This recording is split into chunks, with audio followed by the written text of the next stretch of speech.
begin. I would wait because, you know, Jewish time people are going to be wandering in. The problem is that the general has a flight at 11. We have to leave here at 9 sharp. So we want to leave time in case you have questions. Thank you, David. So we have with us a person who is one of the generation that founded the state, in the sense that he was a fighter pilot. He flew 400 missions. He was Israeli Consul General to LA. He was involved in Israeli business, which we'll go into in a moment. But he was of that generation that sacrificed everything for the state and is the reason why we have a state. He started as a fighter pilot, training on Spitfires. He flew squadron. He was the leader of a squadron of Mysteers in 1956. He was leader of a squadron of Mirages in 1967. He was then in Phantoms in the War of Attrition. He shot down 7 enemy planes. He was one of Israel's top pilots and became ultimately a brigadier general and head of Israel's Air Force Academy. After 27 years in the Israeli Air Force, he became Israel Consul General in LA for 3 years. He later was in business. He was the chairman of the board of Dan Hotels. He was the chairman of the board of IAI, Israel Aircraft Industry. He has an MA from Harvard and hundreds of other allocates and awards and lifetime achievements. But let me stop speaking and let him speak. So please welcome IDF Brigadier General Ran Ronen Pecker.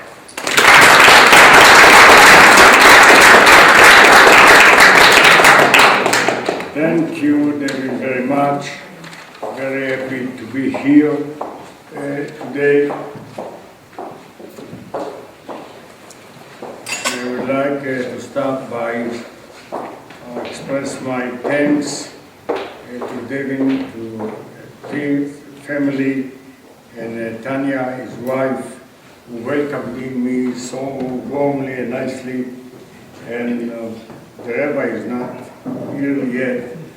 Met with him yesterday. Young, impressive, active, and this is wonderful to be here. I feel at home. A little bit about myself. I was born in Moshav, in Kfar Vitkin, located halfway between Tel Aviv and Haifa, Netanya and Hadera. My father came from Ukraine, from Kiev. When he was 15, he escaped and traveled all over the area, and finally he arrived to Israel in 1919, when he was 16. No money, no food, no work. He paved roads in the north, met my mother, red-haired Sabra. She was born in Israel, and they got married, and they were the founders of the largest moshav in Israel, Kfar Vitkin, located, as I told you, next between Hadera and Netanya. I was born there, raised there, and immediately after high school I volunteered to the Israeli Air Force for 2 years, and stayed for 27 years. Could not leave my pilot, my fighters, my colleagues. Unfortunately, our generation, we were forced to fight 5 wars for the existence of the state of Israel. 56, 67, 73, and the true attrition war, the war, after the 6-Day War and the Yom Kippur War. I accumulated 400 operational missions all over the Middle East. Out of them were reconnaissance and intelligence missions, which are very complicated.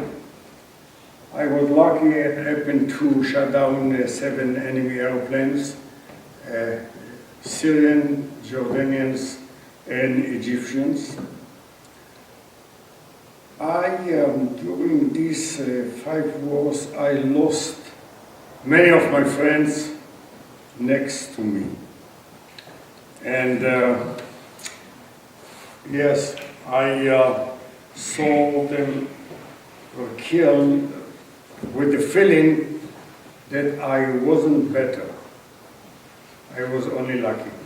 Because the very same missile could hit me, but somebody wanted me to stay alive. I happened to command 3 squadrons, all of them during war, Mr. Phantom and Mirages. Then I was the flying school commander in Israel, and I commanded the largest base, it's called Tel Nof, with 7 squadrons during the 73 war, the attrition war. We are really a special nation. I can tell you many stories, but I tell you about one family, our family, Sturman family. My aunt, Atara Sturman, lost in a war, not from sickness, in war, her husband, her son, and her 2 grandsons. One lady, it's Hannah. During those wars, we were 5 fighter pilots of the very same family. 4 of them were killed, and the only one survived. 2 of them were killed under my command. I went to my uncle to say that they lost their sons. And this is difficult, and I know that this is very unique, special. There are many families like in Israel, but when I see it, I have many friends all over the world and tell them the story. This is different. This is Israel. Now, in my small family, I have 3 children, 9 grandchildren, and 1 grand. It's unbelievable. And we are, last Friday, we sat for a dinner around the table. We were 5 pilots.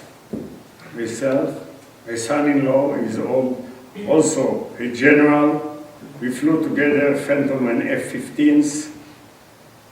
His son, my grandson, is a F-16 pilot. Her fiancée is going to get married. She's a pilot.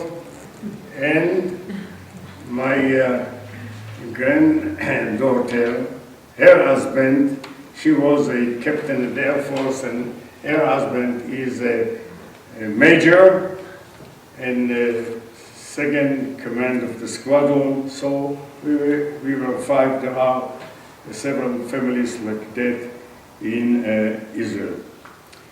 I've flown with the French Air Force for a year.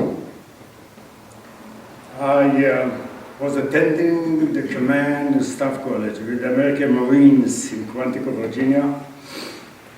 And made with them a deal. They came from Vietnam War, very upset.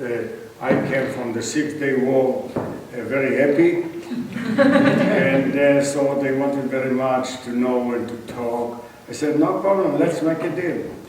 I will go with you to any bases you would like, any squadrons, but I would like to fly every and each airplane that we don't have in Israel. And then I flew. I used to come to the base. They said, okay, the pilots are waiting, give your lecture. I said, no way, let's fly, and then we'll talk. And it was unbelievable, and I'm familiar with them. The Americans are open and friendly, good fighter pilots. I landed aboard the carriers. I did with them everything. It was amazing. a full 1 year. After 27 years, I jumped. I was, of course, 27 years with the Air Force, 4 years with the Foreign Ministry. Then I jumped to the business arena. I'm very happy. But I felt that I would like to contribute something still to the state of Israel. And discuss it with myself, 27 years with the security, 4 years with the Foreign Ministry, to education, which is, this is the most, talking about future, you know, you should talk about education. And then instead to talk, I decided to do something and went to South Jaffa. Maybe several of you have been there, South Jaffa, and collect from the street. I collect 12 guys and walked with them, you know, for full 4 years, from 12 to actually from 14 to 18, and it was a miracle. All those 12 were recruited. Several of them are officers, and this is really amazing. And then I asked myself, why 12? Why not 4,012? I can tell you right now we closed the 8,000, and I do have, and I recruited, and do have 134 volunteers. Each of them adopt 15 guys and girls and boys, and he is and she is a godfather of them from 14 to 18, from the 9th grade up to the IDF. And the stories are really amazing. I'm not competing with the formal education system. And I am, then people ask, what do you do with them? So I'm concentrating, you know, with them how to be a better citizen of Israel, about friendship, about values, about love to the state of Israel. And I emphasize the importance of them to be soldiers and a good soldiers. They are the guests of the Chief of Staff with all over.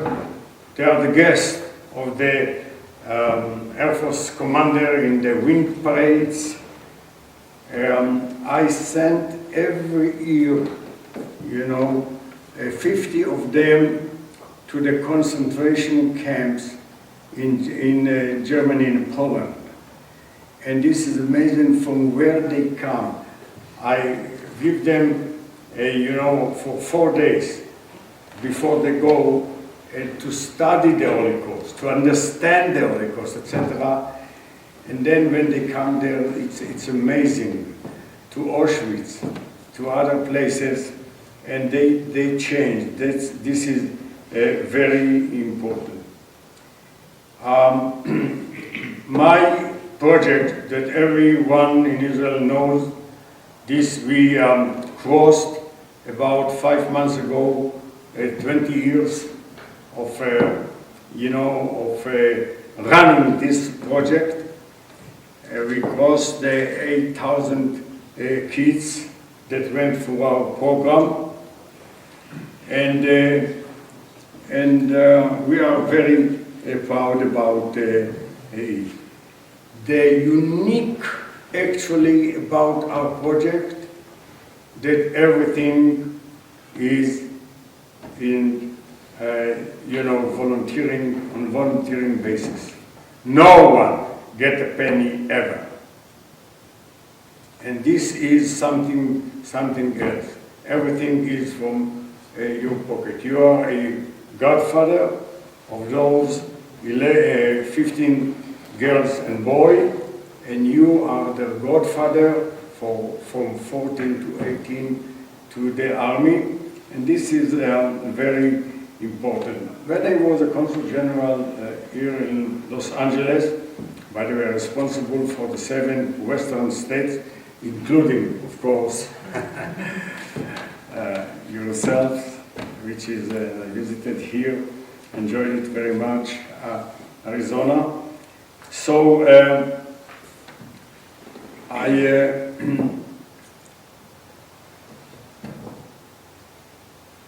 I emphasized the federation. They called me and asked me, you know, Ron, we see that you are a friend of all the millionaires, the multimillionaires, etc. You know, ask them why they don't contribute to the UGA.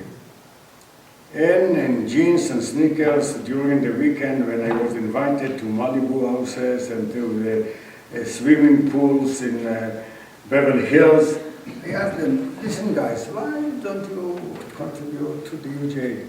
They told me about all of them, with no exception, no way. I said, why? They say because each of every and each dollar that I contribute, 70% of it goes to first class flying and parties in New York, etc., etc., etc. Here our project is 100%, you know, goes to the kids. And this is the reason that people do like all over the world, in Israel, in the States. I have a group in, of course, supporters in Miami, in Los Angeles, in New York, in other places. And when I visited Los Angeles and flew back to Israel, sat next to this man, Tanya, and they sat next to me. She slept and he talked. And we talked, and then, you know, we became very open to each other, and I told him about this project. He got excited, and here we are. Here we are. I came especially here to meet with you and to tell you about this project. I have more to say, but we would like to show you 3 very short, you know, DVDs, and then I will summarize and continue. Thank you.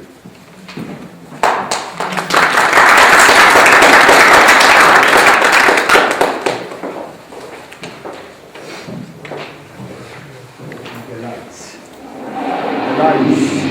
Where's the lights? They're in the back and both sides. I'll go to this side, Benny.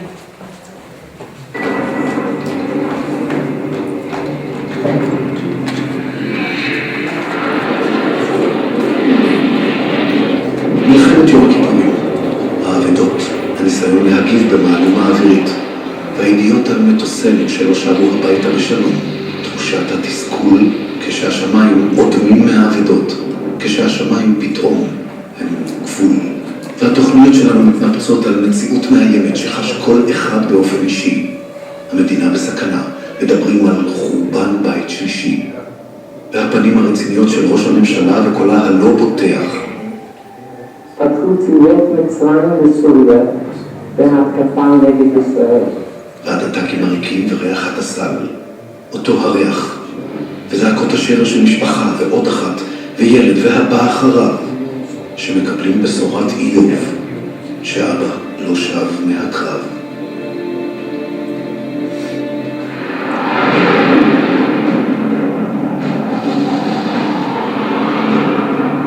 מלחמת יום הכיפורים, ההפתעה, הבלימה, ואחריה רוח צה"ל, רוח חיל האוויר, התאוששות, חשיבה מהירה, הראש שפועל מתוך המצב השביר, אותו ראש ולב ונשמה, אותה הרוח והחשיבה שמרימים את השמיים שנפלו והופכים אותם לשמיים של תקווה.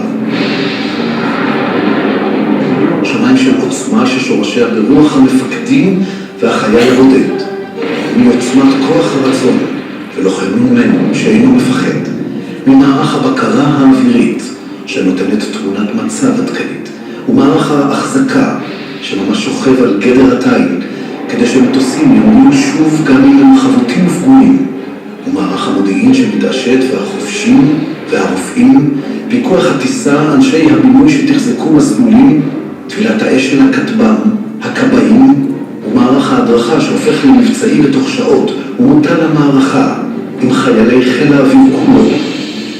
חיל שהוא משפחה, משפחה שאינה מוותרת, שחושקת שפתיים ונלחמת בחירוף נפש על היבשה והשמיים, חיל האוויר שמתקיף ויוזם בזמן ובמקום הנכון, חיל האוויר שהופך את ההפתעה לגודל הניצחון.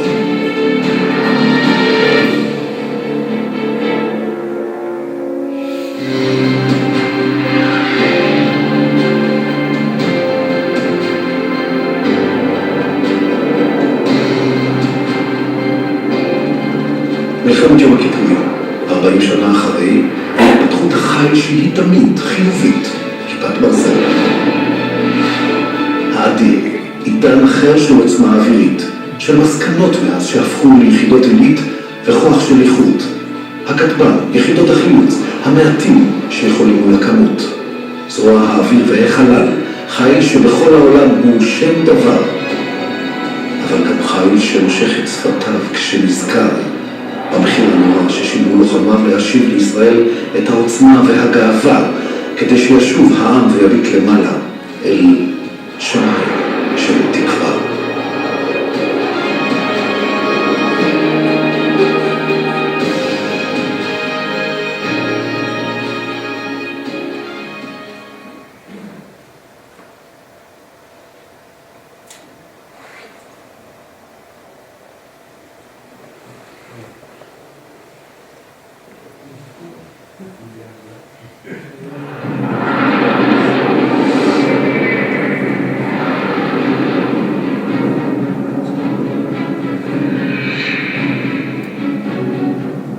הטייס אבי ברבר שב ממשימת הפצצה ברמת הגולן. הוא חש שהסכנה כבר מאחוריו, ואז נפגע מטוס הפנטום והתרסק, לא לפני שנטש צוות האוויר את המטוס הבוער וצנח ממש לידי הסורים. הפחד הכי גדול זה שאתה שומע את הצעקות של מישהו שהוא בחקירה.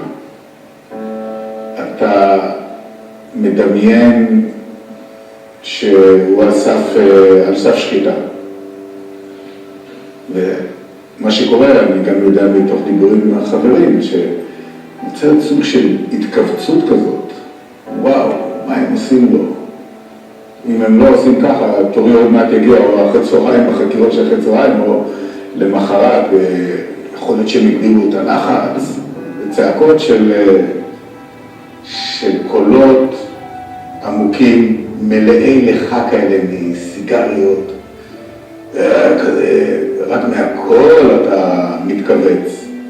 לא מדבר כבר על מה שנלווה לו. לכאב אם מתרגלים לו. יודעים שזה יעבור. פסיכולוגית, אימנתי את עצמי, שזה הולך להיות ארוך מאוד, אל תבנה ציפיות. החוכמה בשבי זה את הדברים שהם באמת חשובים, נניח לחיל האוויר ולביטחון המדינה, שעשויים להשפיע על המערכה הנוכחית, תנסו כל מאמץ לא לדעת אותם. ביני לבין עצמי אמרתי שסצנריו כזה חוזר על עצמו עוד פעם, אני יכול לעמוד בו. מה הדבר הראשון שחשבתי לעשות כשתחזור? לעשות ילד ולטוס. ואז עצרה מדינת ישראל את נשימתה, כש8 חודשים אחרי המלחמה נחתו השבויים בארץ. נוחתים בבן גוריון, אני אפילו לא גומר לרדת את המדרגות של הסולם, אני קופץ מהאמצע, כי אני רואה את סימה. יומיים אחרי השיבה הביתה, מחכה בבסיס לאבי, הפתעה.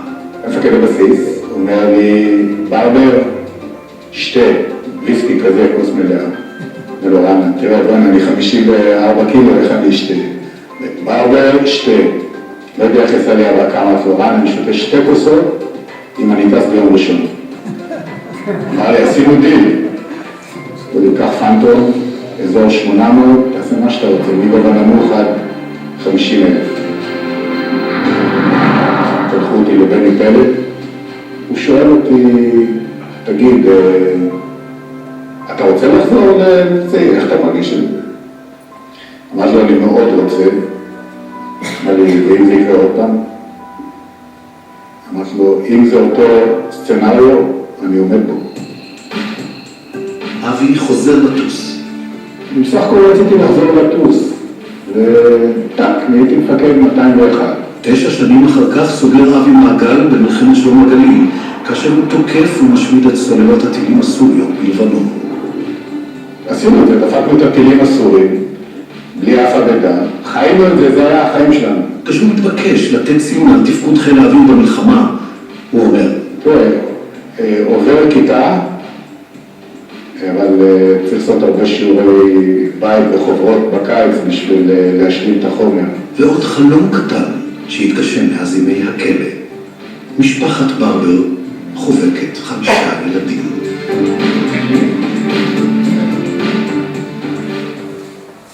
No, not yet. The third one.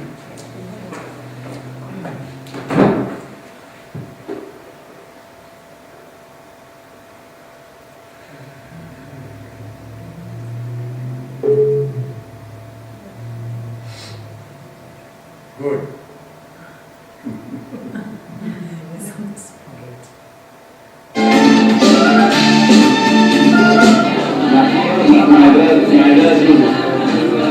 בית ספר מקים קבוצות צהלה עמדים על הארץ. נעים מאוד. חזרנו לצהלה. אנחנו פתחים של המגל, מיבנה, המגל, מיבנה. מטבעון, אנחנו ממש בקבוצת יד כאן. ומי הם המתנדבות והמתנדבים?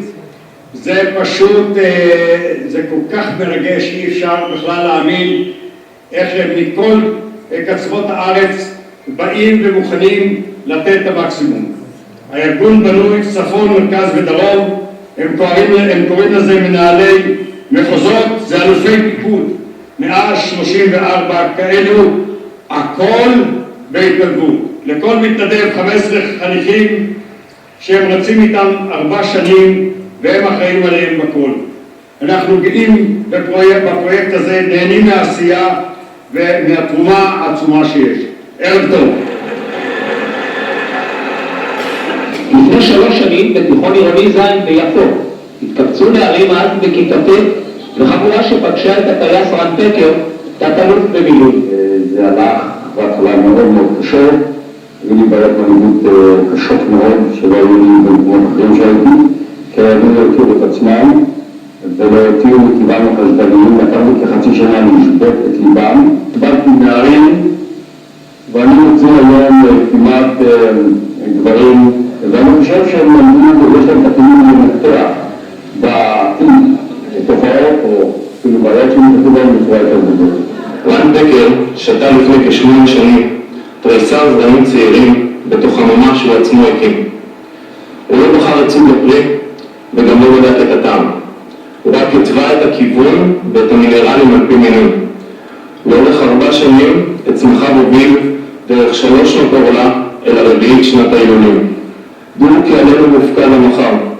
השרביט ניתנה בידינו, אך אל נשכח היום להישמע ולהיפקד מהורינו ומורינו על מנת שבעתיד נפקד בעצמנו.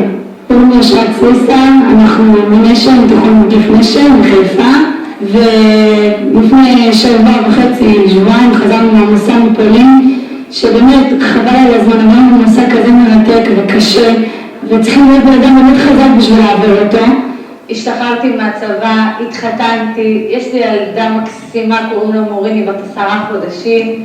צהלה בשבילי זה דבר שמציל חיים. צהלה מתקשר באופן ישיר לתפקיד שלי, שצהלה פתח לי אופקים חדשים, פתח לי מגבלות יצרן חדשות, וככה עם שאיפה לשאוף יותר ויותר גבוה הגעתי לאן שהגעתי.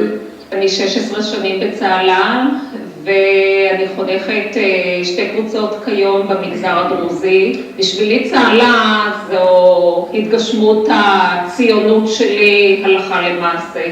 צהלה בשבילי פרויקט מציל חיים. כלוחמת במשמר הגבול קיבלתי 8 תעודות הצטיינות. צהלה בשבילי 2 מילים, ונשמה. צהלה בשבילי זה בית, זה מקום שנותנים לך להרגיש בו שייך. בשבילי צהלה זה קודם כל אהבה לנוער, לחניכים ולבוגרים, וכמובן גם למתנדבים הנפלאים שיש לנו. ערב טוב לכל גיבורי צה"ל, אבל דעו לכם שממרחקים מעבר לאוקיינוס בלוס אנג'לס אנחנו תומכים בכם, מעריכים את כל העבודה שאתם עושים בהנהגתו של רב פקר, במיוחד כל המתנדבים וכל הצעירים שמצטרפים לתוכנית של צה"ל שהיא עבודת קודש. כל הכבוד לכם, בהצלחה ותהנו מהערב. You want to say something to them? I should understand what he says by now, but I don't. So I would like to say congratulations to Ron Pecker and to all of you, the Holland Girls. We're very proud to support you. We hope you continue doing the good work you're doing. We look forward to coming and meeting with you soon. We hope you enjoy your evening. Well, I should add one thing. I forgot to tell you, this is Cheryl Saban and I'm Chaim Saban. Salamat.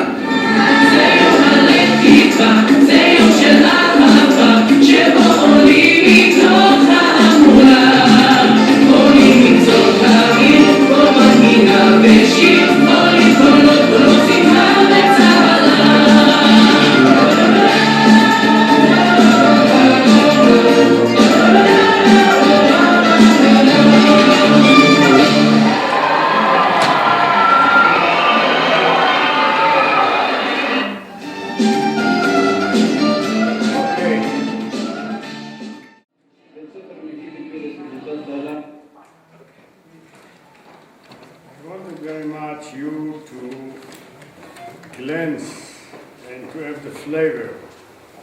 What is this very unique project that we are very proud of?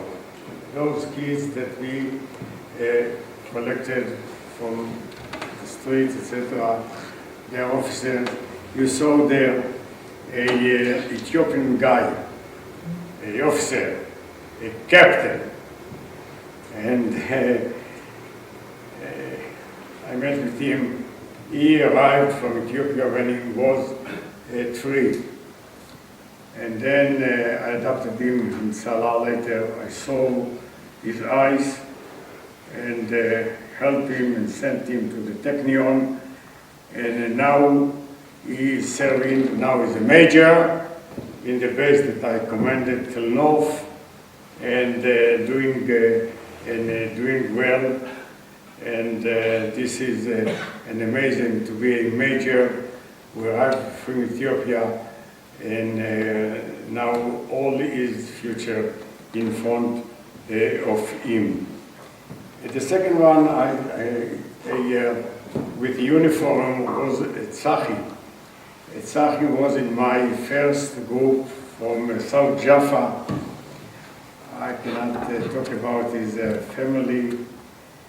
But I recruited him. Now when he got married and talked, he was a major, now he's a lieutenant colonel, married to a major, and they have a daughter. And during his wedding, his father is a big one from South Jaffa. I never saw such a thing. During the chuppah, he said, okay, stop. Ron, come here. Tzachi is now 28, 14 years I, 14 years you. That's what he said in front of all the unbelievable. Another one is I can tell you 8,000 stories, but I have a flight to Los Angeles, so I won't. Sarit, you know, today the IDF is very tough. There is a computer, so you put in the computer of IDF all their achievements, and the computer say yes or no. No, you cannot record. Yes. And she got the expected no, but I knew her. And I do have an agreement, check-in agreement with the Chief of Staff that if all those that I know personally, and I'm ready to sign recommendation, not to say yes and then disappear. Sign the document. They were recruited. She was recruited, she talked, and she served in a very elite unit, and she does have 8 special awards. I believe that in this room there are several with awards, but no one with 8. She does have 8. And the last one, I have so many stories. It's Mary, she was there. Mary, unfortunately, was born to her mother walked in the street. Her father was drunk. Her grandpa adopted her and grew her up in Jaffa. When he died, she was alone. Then I convinced the army to recruit her when she was 17. This is very difficult. Usually it's 18, but I explained and she was recruited to the Air Force. The Air Force sent her to a camp next to Haifa, and she was again in the streets in Haifa. I was very unhappy and sent her to the south. This is in Mitzpe Ramon, a big camp of the Air Force closed. And then after a few months, I got the call from the squadron commander there, Ran, you know Miri. He said, of course I know. She is a corporal, she is excellent, and I'm going to send her to a officer course. This is saving life. I can tell you hundreds of stories, but you saw there how they looked, and they really, with these 4 years, this is great. Since everything is on voluntary basis, each kid cost us for the full 4 years only $500. And I'd like to thank you in advance on the goodwill.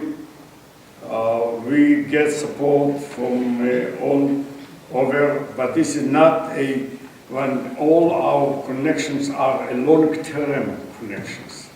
When they come to Israel, they call, they see the kids, etc. And that's a very interesting and unique, really, operation. Another thing that all the contributions are deductible, which means it goes when somebody would like to contribute.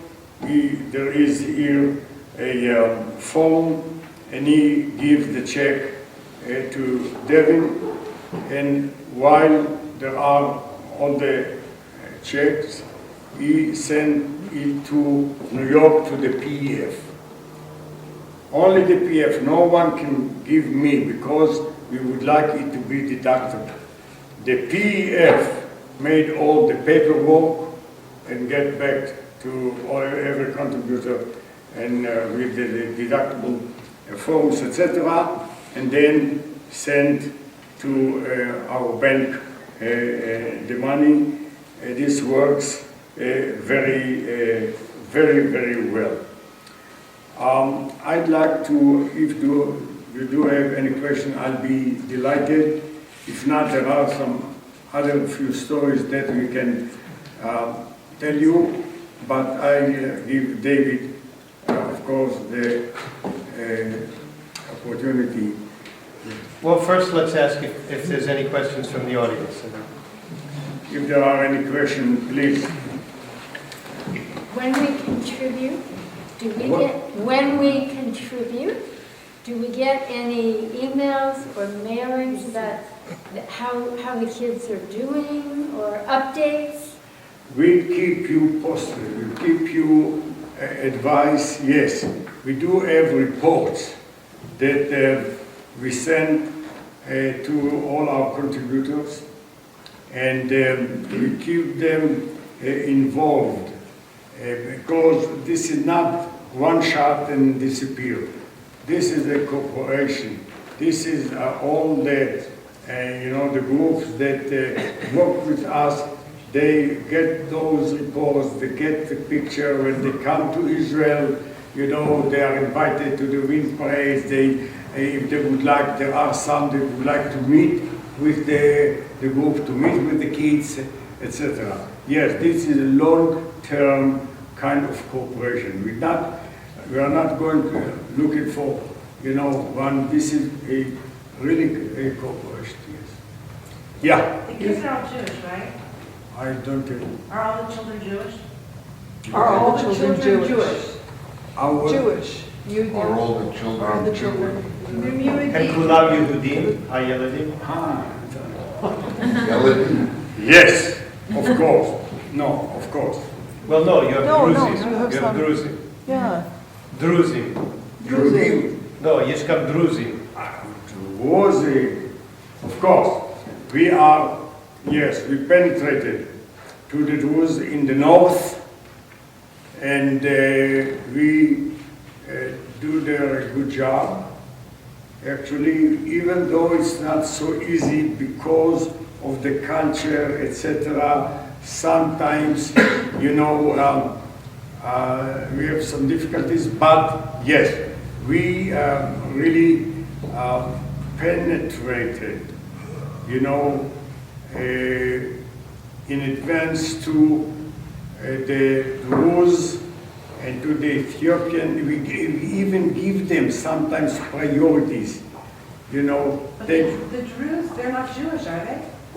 So No, they serve. No, but they serve in the army. Oh, that was my question. Yeah, They serve in the army. Anyone eligible to serve in the army? There's they are Arab, eligible. there's Arab Israelis that serve in the army. In fact, there was a young woman who had a big award for her service. Because I thought Arabs weren't allowed to serve in the No, army. they do serve. They do serve. Oh, Arabs serve in the army? Not all, some. No, some, but No. And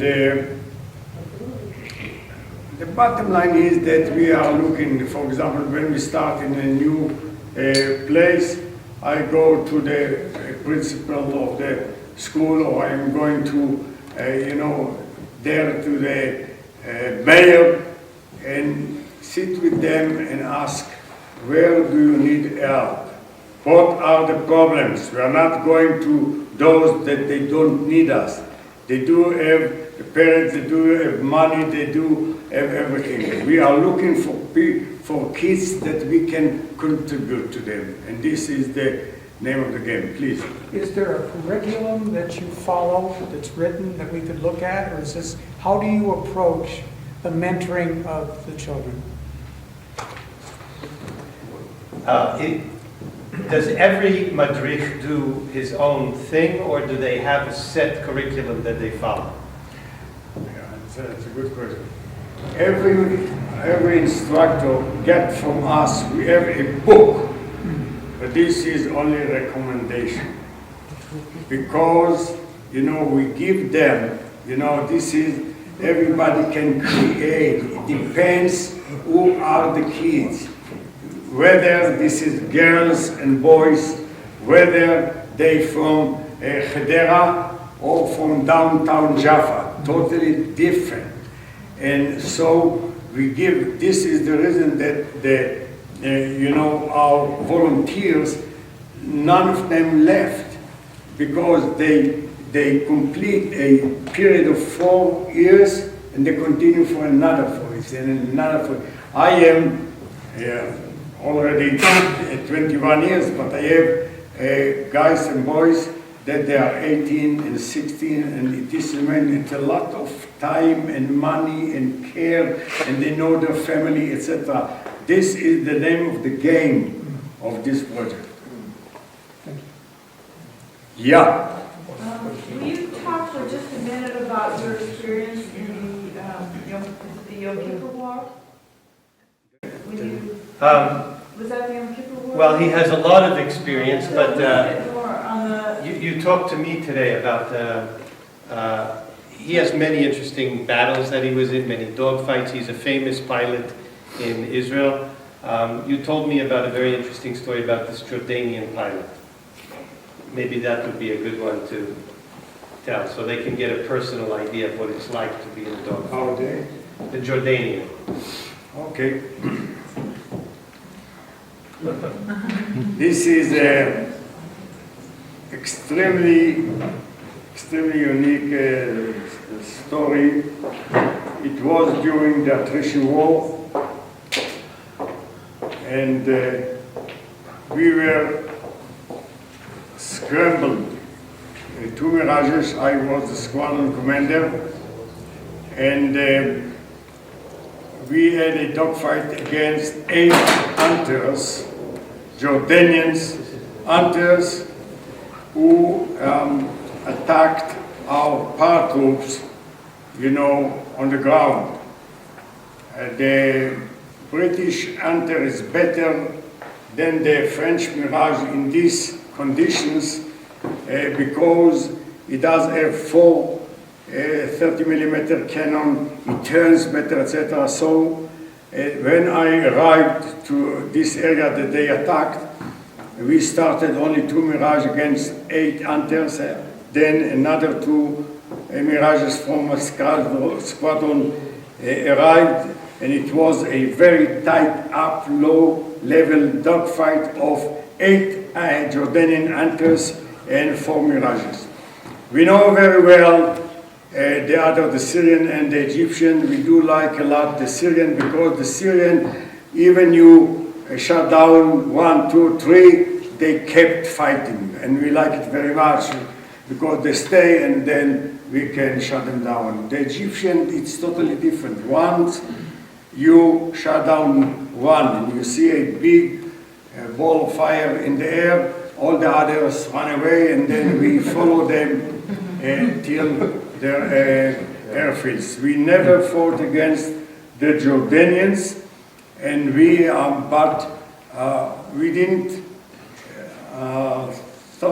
didn't think about it during the fight. It was the first fight of the dogfight of the Israeli Air Force against them, but later on we really came up with the conclusion that they got the Jordanian are the only one who got their aviation, training in the RAF, in the Royal British Air Force, totally different. We saw it in the first fight.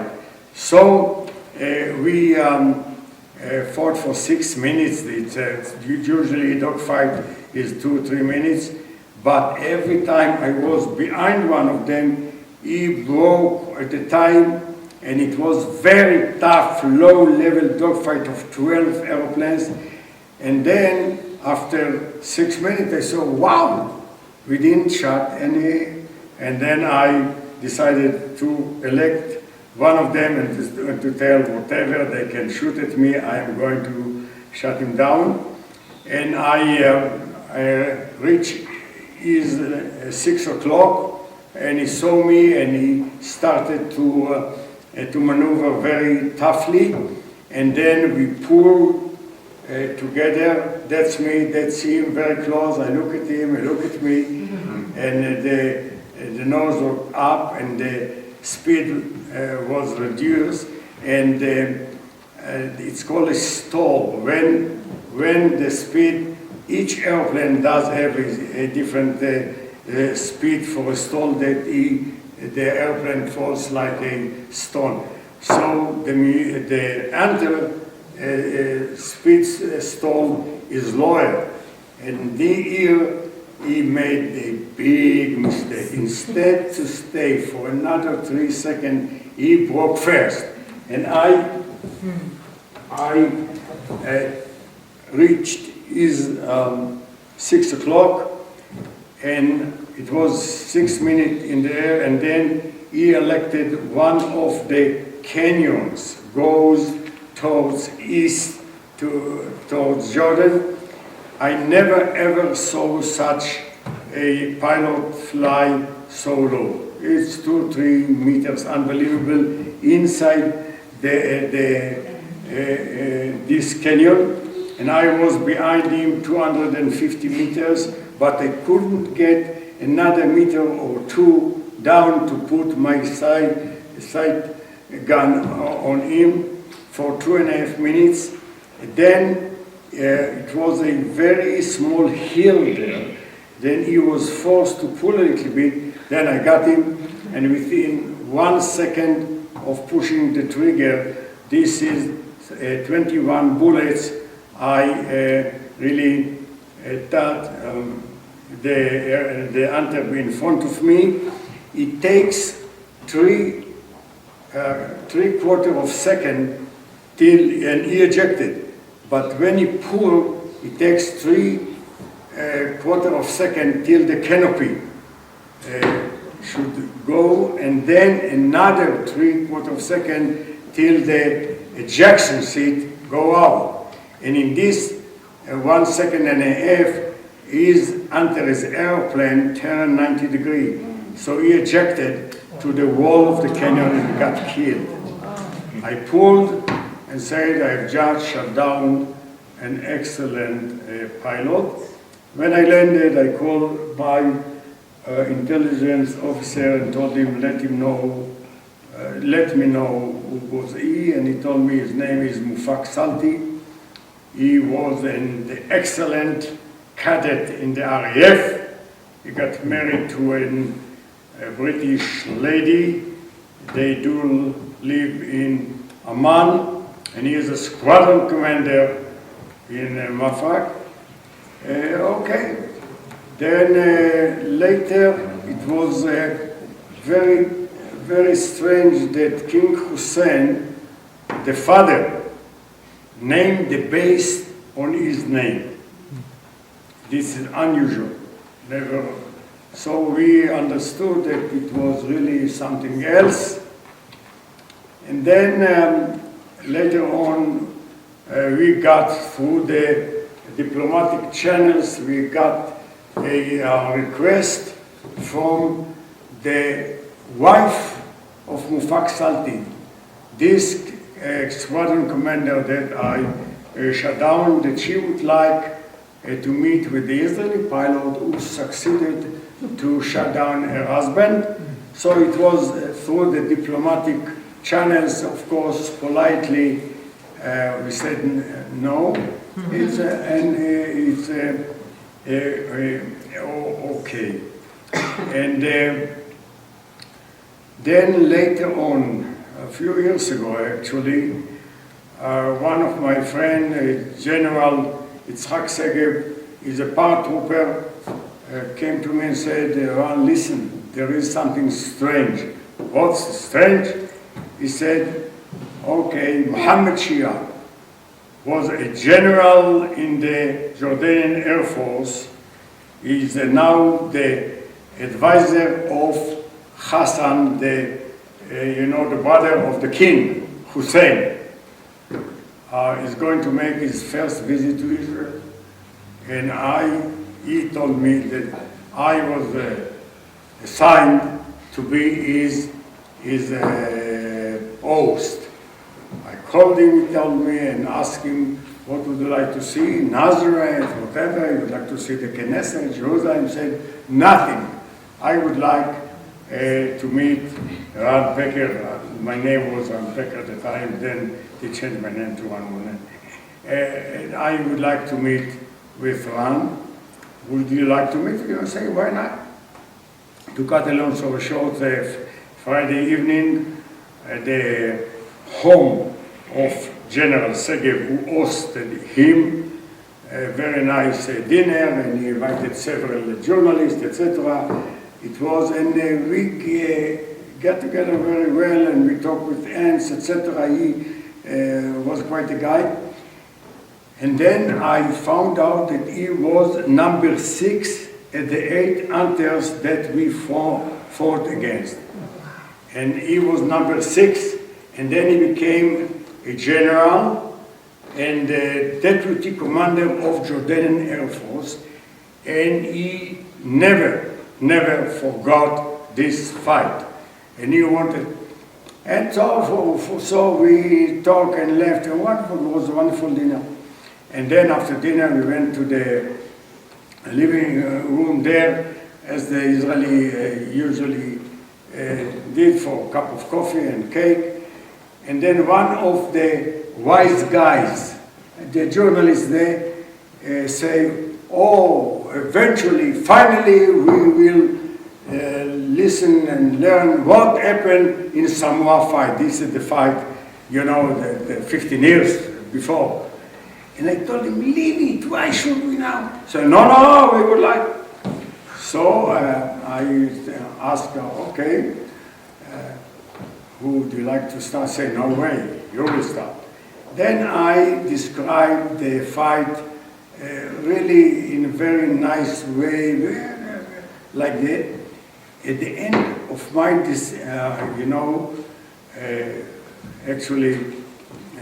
debriefing, he became red. And news officers he said it was unfair dogfight. You were outnumbered us. We were 2, and they were 8.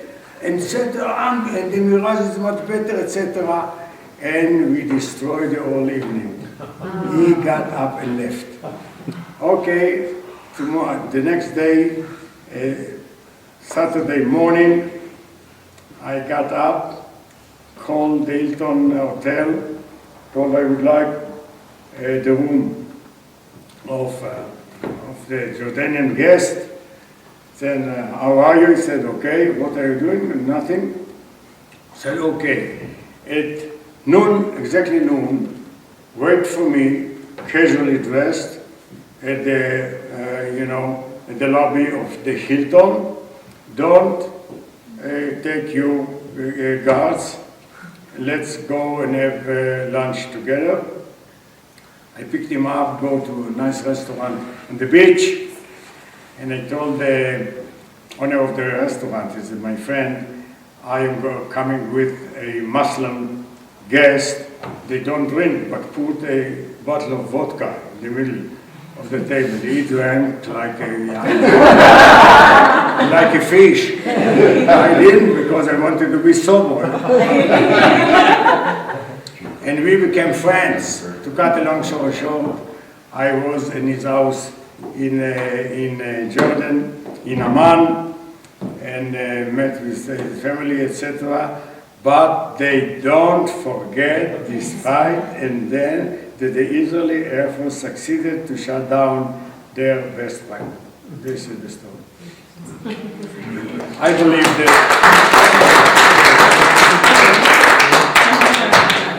Well, you can tell that General Ronen has an interesting life, is an understatement, and he has many interesting stories. I just want to say, we sat next to each other on a plane by chance, and when he told me the stories, I was very interested. But even more interesting to me was the project of Tzahala, because here is a guy that by all rights could be on the beach with a margarita, and no one would fault him, right? He's done a lot for his country, and he decided to put his effort into this, and he puts a great deal of energy into it. On top of that, besides my respect for him for that and other reasons, this project to me, I'm always trying to help Israel in any way I can. Those of you who know me know this is the case. And I had never found such a perfect and direct way to help Israel, and in particular the IDF. Because what he's doing is 2 great things. One, he's giving these kids a future. If you go in Israel and people say to you, what did you do in the army? And you say, I wasn't recruited. And just so you understand, there's a lot of people who are not recruited because they're not at a level that you can do anything with them. But once you don't get recruited, you have no future because you're not going to get any decent job. So they got 4 years in this program, then 4 years in the army. They've got 8 years now of mentoring, and they make them into people that the society is going to benefit from. That was the word I was going to say. I wasn't sure everyone would know what it is. It's exactly the word comes to mind. To mention, or however it is in the book. Then the other thing that I liked very much is he's created 8,000 new soldiers that wouldn't otherwise be for the IDF. Not only soldiers, but in many cases good soldiers and officers. So in a very real way, by helping this project, I feel I'm doing something very real for people who need it in Israel, and very real for the IDF. And so I decided to help. And I told him that Phoenix is not as big a community as LA, but it's a good community and a warm community. And we had a number of events around town, and I would encourage all of you who are so inclined to contribute to a very good cause. If you would like to, there are these sheets around. If you didn't get it, I have more. And if you have a checkbook, give me the check now. If not, send it to me in the next week, because I have to gather them together and send them and list them and send them to this organization in New York, this third-party organization that keeps everything, square. One more thing is, as the general said, this is a completely voluntary organization. So any money you give goes directly to these kids, because the 134 volunteers he's referring to in Israel, who are all former officers, I assume. All of them are former officers and high officers. They do this on a voluntary basis. If they take the kids in their car, they pay for the gas. So everything they're doing, when Rand flew over here, he flew on his own dime. So everything, he paid for his hotel. I mean, everything is, they're doing this out of the goodness of their hearts, out of altruism, and every penny you give is not going to some bureaucracy that has an interest in perpetuating itself monetarily, but directly to what I think is a very pure and good cause. So we have to go, but I just want to thank Rand for coming all the way to Phoenix.